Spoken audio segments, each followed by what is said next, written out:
जेठानी का प्यार। माँ जी, देखिए मैं आप सबके लिए क्या लेकर आई हूँ। सलोनी अपने सास उमा जी से कहा। सलोनी सास ससुर पति नंद जेठ सबके लिए महंगे कपड़े लेकर आई थी। जेठानी रामा के श्याम को किचन में रामा को जाते देखकर सलोनी ने कहा, भाभी सुनिए ना, ये लीजिए, जेठ जी और बच्चे के लिए नए टेबलेट लेकर आई थी। रामा ने कहा, सलोनी एक बात तुम्हें मैं पहले भी समझाया था और आज फिर से कह रही हूँ, इतने महंगे गिफ्ट हर महीने लाने की क्या जरूरत है। पैसे की भी बचत करना सीखो। आज की बचत ही कल हमारे काम आती है। तुम पूरी तनख्वाह क्यों खर्च कर देती हो? पूरी एक महीने की मेहनत के बाद पैसे आते हैं और तुम खर्च में एक पल भी नहीं लगाती। मैं तुम्हें तुम्हारी भलाई के लिए ही कह रही हूँ। इतना सुनते ही सलोनी को गुस्सा आ गया। उसने कहा, भाभी मुझे पता था कि आप अपना लेक्चर जरूर देंगी, इसलिए मैं आपके लिए कुछ नहीं लाई, न आगे से लेकर आऊंगी। दरअसल आप ये सब मेरी भलाई के लिए नहीं, अपनी जलन में कह रही थी।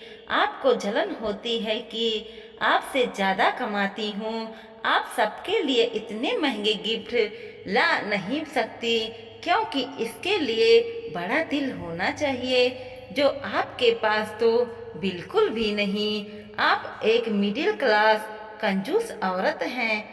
यह सब सुनकर रमा की आंख में आंसू आ गया। वो अपने कमरे में जाने लगी। तभी उमा जी ने कहा, रुको रमा, सलोनी बड़ों से बात करने का ये तरीका तुम्हें सिखाया गया है।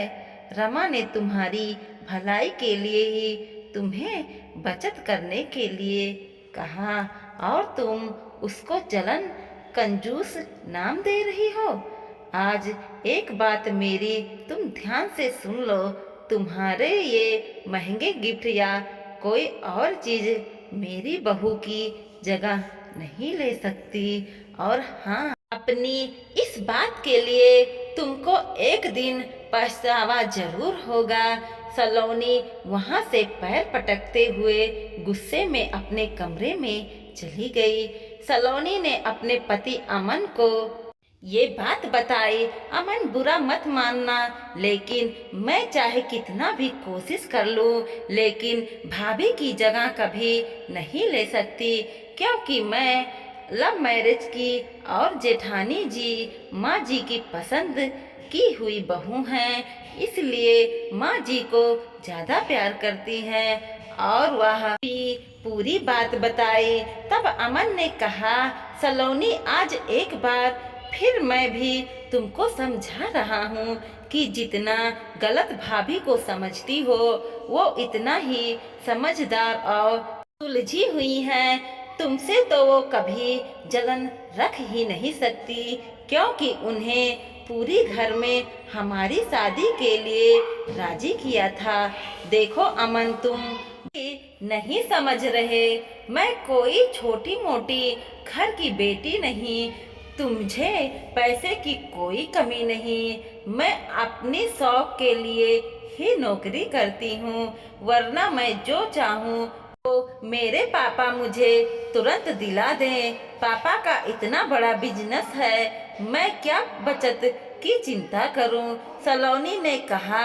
अगले दिन रविवार को सलोनी दोस्तों के साथ घूमने जा रही थी। तभी उनकी नजर हाल में बैठी जेठानी पर गई। गुस्से से अपना पर्स उठाया और फोन हाल की टेबल पर ही भूल गई। रमा ने आवाज देनी चाहिए तो उमा जी की ने रोक लिया। कहा, जाने दे, वैसे भी एक फोन ही है, उसके पास अभी आवाज देगी तो वो बेकार में नाराजगी झेलनी पड़ेगी। रमा ने हम करते हुए जैसे ही फोन रखा, देखा तो सलोनी के फोन पर उसके भाई का फोन आ रहा था। रमा ने फोन उठाकर बोलना चाहा कि तभी उसके बिना आवाज सुने रोते हुए बताया, दीदी जल्दी अस्पताल आ जाओ, पापा को अस्पताल लेकर जा रहे हैं। कहते हुए फोन रख दिया। रमा के साथ पूरा परिवार अस्पताल पहुंचा।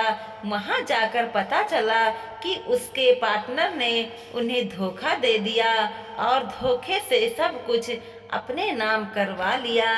सलोनी का भाई उमेश मुंह पर हाथ रखकर बेंच पर बैठे रो रहा था।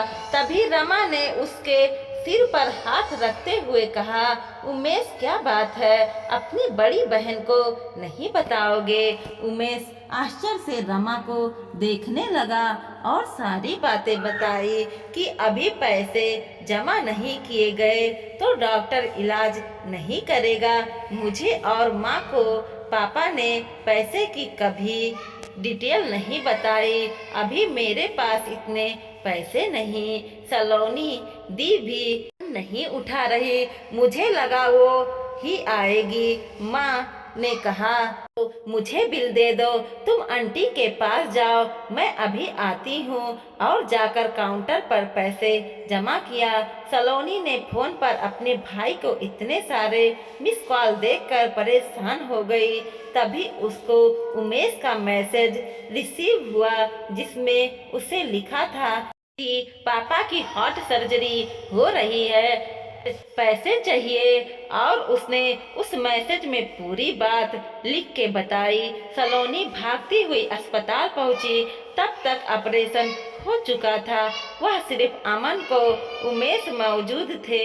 सलोनी सोए जा रही थी। तभी अमन ने कहा, सलोनी घर चलो, अभी पापा को आईसीयू में रखे हैं, कल सुबह ही मिलना हो पाएगा। सलोनी ने अमन से कहा, अमन मुझे उमेश से 1 मिनट कुछ बातें करनी है। हाँ ठीक है, कर लो, आ जाओ, मैं कार में बैठा हूँ। सलोनी ने उमेश से कहा, उमेश तूने पैसे का इंतजाम कहाँ से किया? क्या अमन ने दिया या मेरे ससुराल से उनको तूने सारी बातें बता दी क्या? सलोनी मन ही मन सोचती रही कि अब उसको हमेशा ताने सुनाने पड़ेंगे और उसके पास होगा तो भी ये लोग मदद नहीं करेंगे।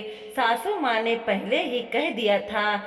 तब उस उमेश ने कहा, नहीं दीदी, सिर्फ रमा दीदी को सारी बातें पता है और उन्हें ही अस्पताल के पैसे दिए बिना किसी को बताए। दीदी वो तो बहुत अच्छी हैं। डॉक्टर से बात की और बिना किसी शोरगुल के मदद भी की। अगर आज वो ना होती तो न जाने क्या होता।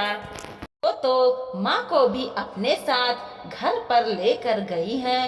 सलोनी सन्न हो गई सुन के कि जिस जेठानी की इज्जत उसने कभी नहीं की, आज उन्हें उसके लिए ना कुछ किया। घर पहुंचकर उसने देखा कि रमा उसकी माँ का सिर दबा रही थी। सलोनी माँ के गले लग गई। तब रमा ने सलोनी से इशारे में रोने की अपील की। सलोनी अपने आंसू को रोकते हुए बोली, माँ मैं चेंज करके आती हूँ। सलोनी ने अमन से कहा, अमन मैं जरा भाभी को कमरे में भेजना। रमा कमरे में आते ही बोली, सलोनी मैं तुम्हें रोने से इसलिए रोका क्योंकि आंटी जी भी कब से रो रही थी और उनका सिर दर्द होने लगा था। वो घर पर अकेले रहती तो ज़्यादा सोचती, इसलिए यहाँ लेते आई कि हम सबके बीच में उनको अच्छा लगेगा। तुमको बुरा लगा हो तो। सलोनी ने रमा का हाथ पकड़कर अपने एक हाथ रमा के मुंह पर रखा के कहा, भाभी बस इतना शर्मिंदा मत कीजिए, मुझे आप माफ कर दीजिए। मैं आपको पहचान नहीं पाई। आपकी अच्छाइयों को आपका ढोंग समझ बैठी। आपका एहसान मैं कभी नहीं भूलूंगी। नहीं सलोनी, कोई एहसान नहीं किया मैंने। वो भी तो मेरी माता पिता समान ही हैं और बहनों कभी एक दूसरे पर एहसान नहीं करती। तुम तो मेरी छोटी बहन जैसी हो।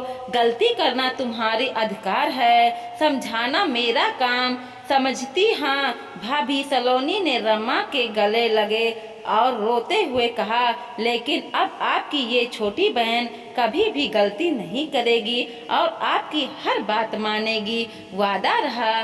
दोस्तों, वीडियो पसंद आया हो तो लाइक कीजिए, शेयर कीजिए और सब्सक्राइब भी कीजिए और देखते रहिए कोमल मोटिवेशनल 2.0।